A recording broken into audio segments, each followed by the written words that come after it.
je suis tellement convaincue qu'on a dans les mains un trésor colossal, quelque chose qui nous habite et qui nous fait vivre, qui sans doute est l'espérance.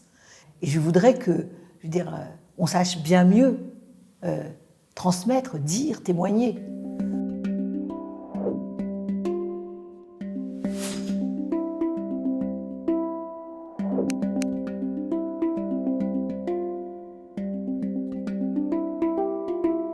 Alors Christine Pedotti, bonjour. Bonjour. C'est un plaisir de vous accueillir dans le cadre de cet entretien proposé par le service de formation de l'Église catholique dans le canton de Fribourg. Donc vous êtes journaliste, essayiste, éditrice. Vous dirigez la revue Témoignages chrétiens. Vous êtes cofondatrice de la Conférence catholique des baptisés francophones et du Comité de la Jupe. Vous vous engagez pour la place des femmes dans l'Église, mais aussi pour une conscience renouvelée du rôle et de la responsabilité de chaque baptisé. Vous êtes l'auteur de plusieurs livres, on peut citer Les pieds dans le bénitier, Jésus l'homme qui préférait les femmes, Espérer, manifeste pour la renaissance du christianisme que vous avez coécrit avec Anne Soupa, et puis aussi L'inconsolé où vous racontez la mort soudaine de votre mari et l'odyssée du deuil traversée parfois par, je vous cite, l'espérance que quelque chose est en train de surgir. On va donc parler d'espérance ensemble, de cette vertu théologale, de cette petite espérance ténue à certaines heures. Mais avant toute chose, dites-nous, c'est quoi l'espérance ? On ne sait pas ce que c'est. C'est quelque chose qui nous précède. C'est pour ça que c'est une vertu qu'on dit théologale, parce qu'en fait, c'est un don de Dieu, donc elle nous précède. C'est pas quelque chose que nous produisons, l'espérance. Il y a des vertus que nous produisons, comme le courage, quelque chose comme ça. Alors que l'espérance, elle est devant nous, elle nous précède. Alors oui, elle est ténue, c'est toujours quelque chose qui est devant, souvent loin devant. Alors souvent, on la compare à une petite flamme. Et finalement, c'est une métaphore qui n'est pas fausse. Parce qu'on a quand même très souvent le sentiment que les ténèbres nous assaillent. Et vous savez, le psalmiste dit mais pour toi la ténèbre n'est pas ténèbre. Et pourquoi ? Parce qu'il y a cette lumière, cette fine lumière. Je dis fine lumière, un peu comme Élie au désert, on entend le fin silence. Voilà, c'est quelque chose d'extrêmement délicat. Et en même temps, de très solide. Ça demeure.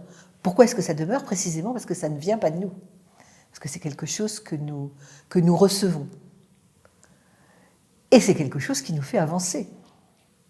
Puisque ça nous précède et qu'on voudrait avancer vers, évidemment, ça nous fait bouger. On traverse de grosses crises actuellement, la montée des extrémismes, le Covid, les guerres, l'Église qui est secouée par la crise, par de multiples scandales. Est-ce qu'on peut encore, dans ce contexte-là, réellement espérer que demain tout ira mieux ? Alors, moi je suis historienne de formation et je suis une historienne des mentalités, y compris des mentalités très anciennes. Finalement, le sentiment que nous avons que l'horizon est bouché, que le monde va à sa perte, un sentiment qui a été abondamment partagé dans l'histoire. Alors, est-ce que c'est davantage vrai aujourd'hui ?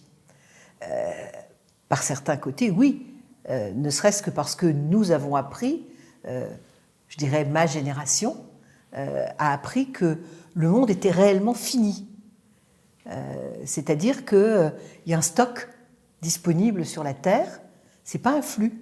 C'est pas un flux infini. Il n'y a pas un flux infini d'énergie, par exemple, au sens des énergies fossiles. Même si, pour d'autres énergies, le flux est plus infini. On a appris que si on transformait cette terre en poubelle, les saints anges de la Providence n'allaient pas venir faire le tri sélectif. Donc, on a effectivement un sentiment pesant de responsabilité. Alors, avant ce sentiment pesant de responsabilité, on peut avoir le poids de toutes ces questions, de toute cette complexité. On peut vivre aussi en se disant mais comment on va vivre à 8 milliards sur cette terre ? Peut-être que c'est trop, ce poids. Donc, c'est sans doute d'ailleurs ce qui agite les esprits quand on parle d'immigration. Parce que pour beaucoup de gens, il ne s'agit pas seulement des immigrés qui sont là et qui sont en train d'arriver, mais de l'immense menace, comme si 8 milliards de personnes allaient traverser les frontières et arriver en Suisse ou en France, où il fait, il faut le dire, si bon vivre. Donc voilà, ce sentiment d'un monde complexe laisse peu d'espace à l'espérance, parce que c'est aussi cette complexité fait qu'en fait on a du mal à saisir ce qu'on peut faire. Finalement, on va toujours mieux quand en fait on pense qu'on peut faire quelque chose. Et devant la complexité des choses, on se dit mais à quoi ça sert? C'est particulièrement spectaculaire sur la question écologique. Je veux dire, ce que je fais moi, c'est une goutte d'eau dans l'océan. Donc en fait, ça peut nous rendre impuissants. Et cette impuissance nous conduit au désespoir, qui est effectivement l'inverse de l'espérance. Et donc c'est un vrai travail de retrouver cette espérance. Qu'est-ce que nous pouvons espérer? Et c'est ça que j'ai essayé avec ma camarade Anne Soupa de traiter dans ce petit livre, parce que nous on a bien vu que la proposition chrétienne, de façon générale, la proposition évangélique était de moins en moins entendue, voire de moins en moins entendable. Et pourtant, elle est porteuse d'une grande richesse. Elle est porteuse d'un savoir sur l'humanité, sur le sens de l'existence humaine, sur le sens de chacune de nos existences, et puis sur le sens de l'existence globale de l'humanité. Alors là, on est dans l'ordre de la foi. J'ai parlé des difficultés, de la complexité d'un monde fini, d'un monde menacé par le désastre environnemental. Et puis, il y a cette question au centre, qui est qu'est-ce qu'on fait là?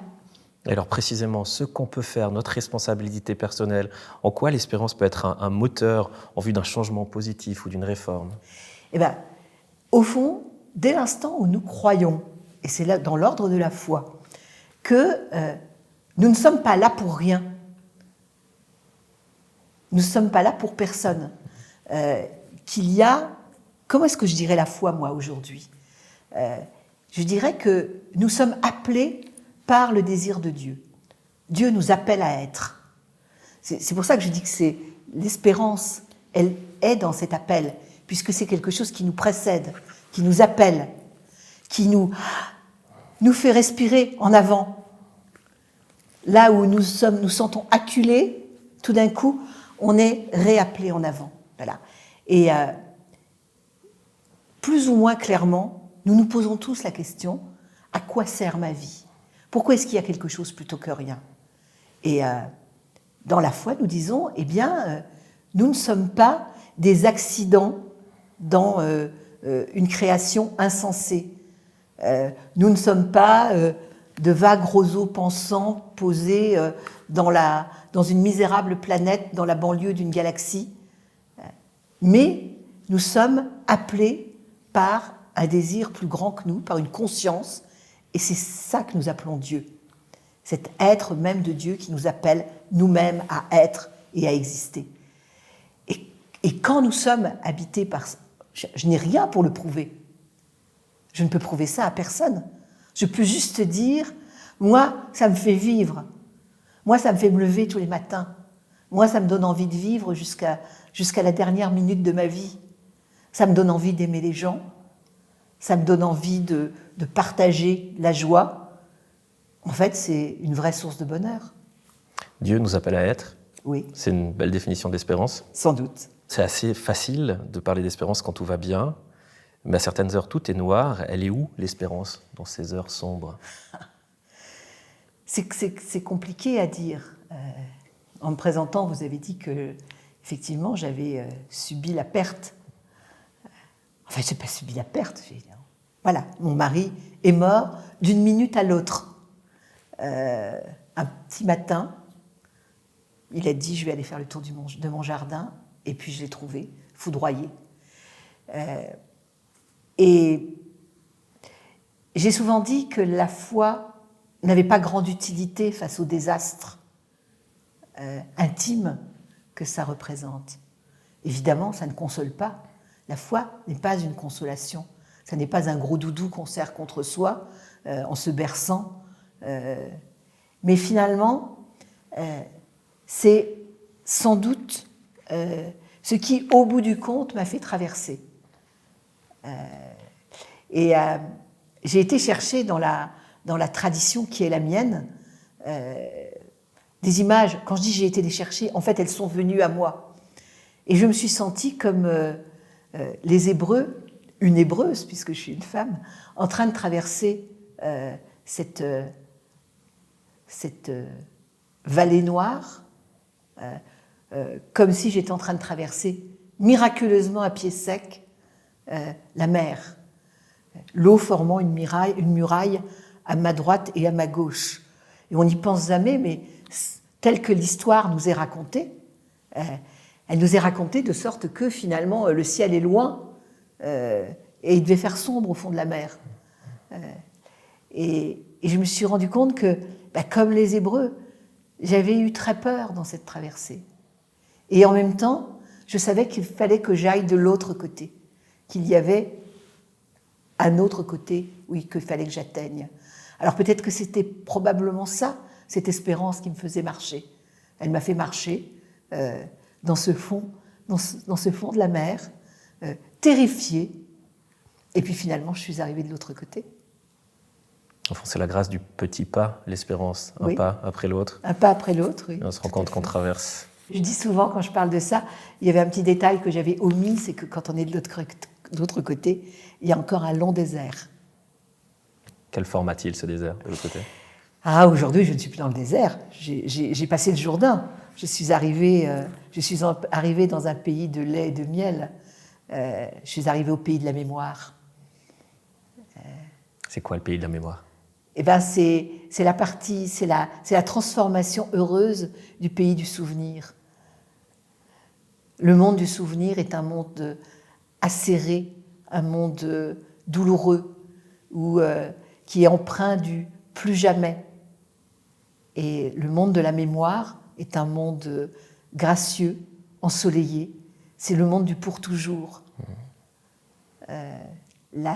L'amour que j'ai eu pour Claude et qu'il m'a rendu, je le possède pour toujours. C'est ça le pays de la mémoire. Où est-ce que vous puisez la grâce de l'espérance ?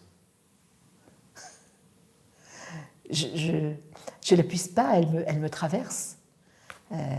C'est amusant que vous employiez le mot où je la puise, parce que dans le temps du deuil, l'image du puits de la Samaritaine et de la conversation de Jésus avec la Samaritaine m'a beaucoup habitée. C'était comme un endroit où j'avais envie de retourner, entrer en conversation. Et évidemment, le puits, il est là.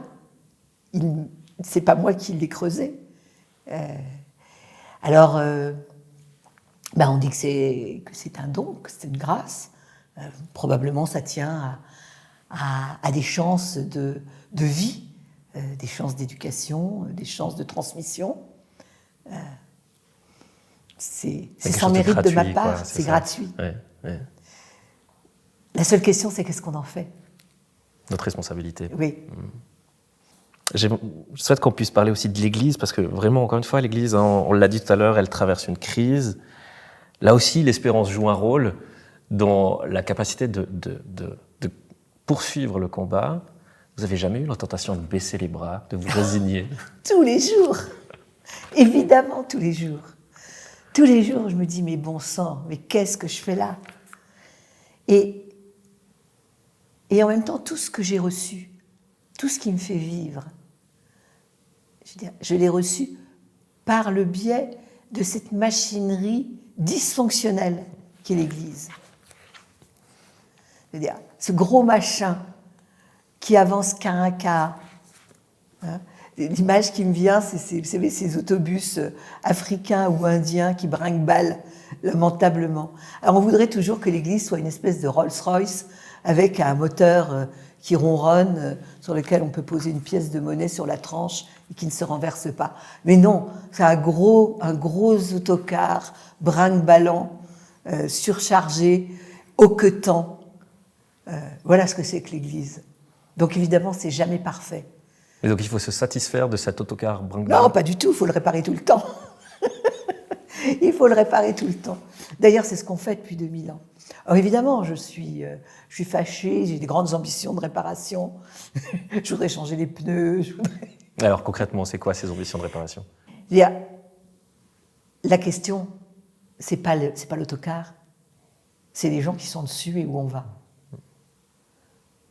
Et c'est ça la question de l'Église. Moi, quand je suis fâchée contre l'Église, et je reconnais que je suis souvent fâchée, c'est parce que je suis tellement convaincue qu'on a dans les mains un trésor colossal, quelque chose qui nous habite et qui nous fait vivre, qui sans doute est l'espérance, que j'ai un sentiment de gâchis épouvantable. Et je voudrais que, on sache bien mieux transmettre, dire, témoigner. Donc, au fond, si j'ai envie de transformer l'Église, c'est pour qu'en fait, elle soit davantage ce témoin. Donc, quand elle est dans le contre-témoignage, je suis folle de rage. Et en même temps, c'est ma maison. Souvent, on m'a demandé, par exemple, pourquoi tu ne vas pas chez les protestants? J'ai toute la tendresse du monde pour mes frères et sœurs protestants. Et si je devais devenir protestante, je le deviendrais. Mais en même temps, l'Église catholique, c'est ma maison. Voilà. Puis je dois avoir un côté genré, je suis bonne ménagère. Donc comme c'est ma maison, j'ai quand même l'intention de contribuer à ce qu'elle soit habitable. Et puis je pense qu'il y a des vraies richesses. Donc c'est vrai que pour moi, l'Évangile, le christianisme, Jésus-Christ est premier. Et puis ensuite, il y a le mode dans lequel je vis cette joie évangélique, et c'est dans le cadre de l'Église catholique, ce gros autocar brinque-ballant et mal foutu. Et voilà, donc il ne faut pas cesser de réparer. Tout en tenant l'ambivalence de savoir que voilà, ce car brinque-ballant est quand même le lieu d'une vie, d'une espérance, oui, d'une lumière. Tout à fait. J'espère que ce n'est pas le Titanic. Espérons. Alors, quels sont les chantiers? Par où commencer la réparation? Évidemment, mon combat aujourd'hui est toujours, c'est celui des femmes. On pouvait mettre les femmes hors du cadre institutionnel de l'Église quand dans les sociétés dans lesquelles on vivait, les femmes étaient comptées avec les armoires et les chameaux. Mais aujourd'hui, les femmes ne sont plus des biens meubles. C'est comme ça que ça s'appelle juridiquement, les animaux domestiques et les meubles. Les femmes sont des êtres majeurs. Dans les sociétés modernes contemporaines, nous avons accédé, miraculeusement, j'ose dire, à un statut d'être humain revêtu de tous les droits. Et c'est incompréhensible que ce ne soit pas le cas dans l'Église. Absolument incompréhensible.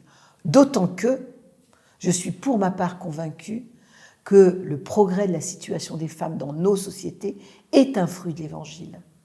C'est l'Évangile qui tranche dans les habitudes patriarcales.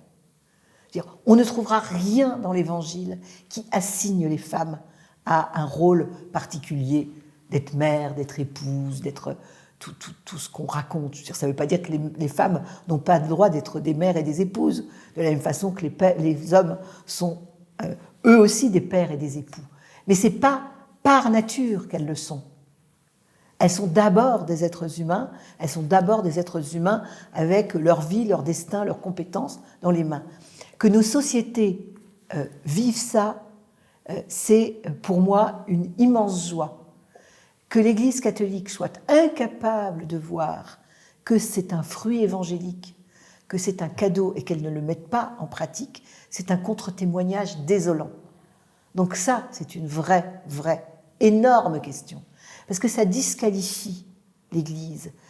Ça disqualifie. Alors, je connais le mot prophétique, c'est une sorte de parole qui nous met en avant. La prophétie et l'espérance, ça va ensemble. Et là, elle est déprophétique. Elle est anti-prophétique. Elle parle contre elle-même.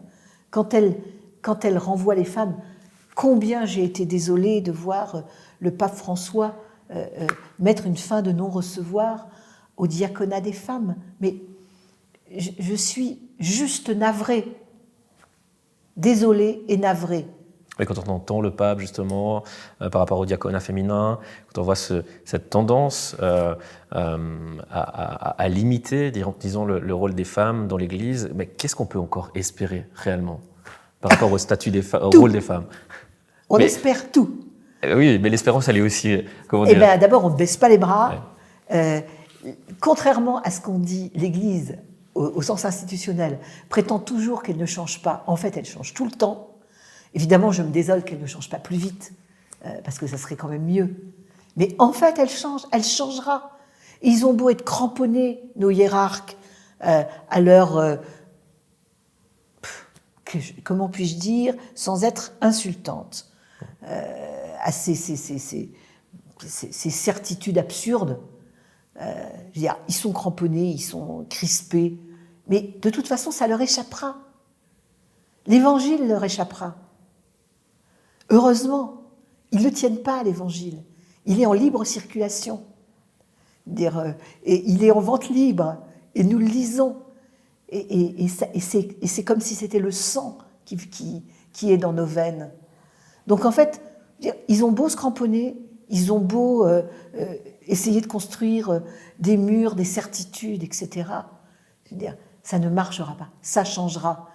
Le risque qu'on court, c'est que le changement ne se fasse pas assez vite et qu'on perde, et c'est déjà le cas, qu'on perde en crédibilité. Que moi, les jeunes femmes que je vois, les jeunes femmes et les jeunes hommes que je vois et qui n'arrivent pas à croire l'Église et à se sentir bien dedans, et qui me disent « mais qu'est-ce que tu fais encore dans ce vieux machin ?» C'est pas qu'ils n'ont pas de foi, c'est qu'ils ne comprennent plus l'institution. Et là, il y a une sorte de course de vitesse. C'est pour ça que moi, je me bats. C'est parce que je suis sûre que l'Église changera, mais qu'est-ce qui va se passer si, par exemple, dans ce monde occidental contemporain, dans lequel les femmes sont de plein droit, tout le christianisme s'est éteint, si c'est devenu une langue morte, si l'Évangile est devenu une langue morte dans notre monde. C'est peut-être déjà ce qui est en train de nous arriver. Quand on voit la montée des populismes, quand on voit les montées des égoïsmes, quand on voit la perte du sens commun, quand on regarde son voisin comme un ennemi, comme un danger, et pas comme son prochain, est-ce que ce n'est pas déjà la trace tragique de cette espèce de retrait de la verve évangélique? Donc c'est pour ça que je continue à me battre. Et ça, c'est une vraie question. De récentes statistiques en Suisse ont montré que pour la première fois, les 100 religions dépassent en nombre les catholiques. Ça veut dire quoi? Ça veut dire que la foi chrétienne n'est plus capable de répondre aux attentes spirituelles contemporaines, c'est ça? La forme actuelle, la forme religieuse actuelle, elle n'est pas adaptée à nos contemporains. Ça ne veut pas dire qu'ils n'ont pas une recherche spirituelle. En fait, ils montrent par des centaines de moyens, j'ai envie de dire tous plus mauvais les uns que les autres, à quel point ils ont une soif spirituelle. Les êtres humains ont une âme. C'est un vieux mot, l'âme. On n'est pas des grands estomacs, on n'est pas des grandes machines à consommer. On a besoin de quelque chose en plus. Il y a en nous un désir plus grand que nous-mêmes. C'est ça l'âme. Et c'est dans ce désir plus grand que nous-mêmes que l'aspiration de Dieu est là. Je dis toujours, c'est comme un sceau qui a été mis en nous. Voilà. Sauf que la plupart de nos contemporains ne savent pas qu'ils ont une âme. Et donc, ils n'en prennent pas soin. Alors, ils vont quand même aller faire du développement personnel, du yoga, ils vont chercher maladroitement quelque chose. Ce qui est navrant, c'est qu'ils vont chercher des ersatz alors qu'il y a un vrai trésor, qui est le trésor évangélique. Donc tout l'enjeu, c'est de retrouver les moyens que la forme de transmission de ce trésor évangélique corresponde à la culture du temps. Et évidemment, les conservateurs disent « vous voulez changer la foi ». Mais non, nous ne voulons pas changer la foi. Nous voulons changer le flacon pour conserver l'ivresse. Alors, envisageons les choses sous cet aspect lumineux. C'est quoi un flacon neuf, changé? C'est quoi une église qui pourrait, selon vous, répondre, une église idéale qui pourrait répondre à la quête contemporaine spirituelle? Je rappelle, il n'y a pas d'église idéale, hein. C'est toujours un vieil autocar. Et ça ne changera pas. Historiquement, c'est toujours ça. Enfin, avant, c'était peut-être un chariot, mais maintenant, la métaphore, c'est celle-là. Donc, qu'est-ce que c'est? D'abord, il me semble que le paradoxe, c'est que nous avons besoin de redire quelque chose sur le sens de la vie. C'est-à-dire, pourquoi sommes-nous vivants? Pour vivre ensemble et pour être heureux. Pas pour être des champions olympiques des vertus. Et souvent, le christianisme est apparu comme une sorte de grand gymnase dans lequel on exerce nos vertus. Pas du tout. Nous sommes là pour vivre ensemble et essayer d'être heureux ensemble. Qu'est-ce qu'il y a de plus précieux? Les relations que nous avons les uns avec les autres. Je veux dire, et dans l'individualisme ambiant, dire la chose la plus importante, c'est les relations que nous avons. C'est comment nous sommes en lien les uns avec les autres. Que nous avons à chérir, c'est pas du temps pour moi, c'est du temps avec les autres. Vous savez, dans le monde aujourd'hui, ce monde dans lequel garde du temps pour toi. Et pourquoi faire? Pourquoi faire? Le meilleur temps, c'est le temps que je vis avec les autres. Le meilleur temps, c'est le temps dans lequel je communique avec l'autre, dans lequel l'autre m'éveille à moi-même. Je veux dire, toute seule, je ne suis rien. Imaginez-vous sur une île déserte, c'est un désespoir. Nous sommes les enfants du Verbe. Je veux dire, ce qui nous fait vivre, c'est la parole échangée. Les paroles que nous avons échangées ensemble. Merci beaucoup, Christine Pedotti, pour cette discussion autour de l'espérance. Je rappelle que vous êtes journaliste, essayiste, éditrice. Merci pour cet échange, pour ce partage. Merci à vous.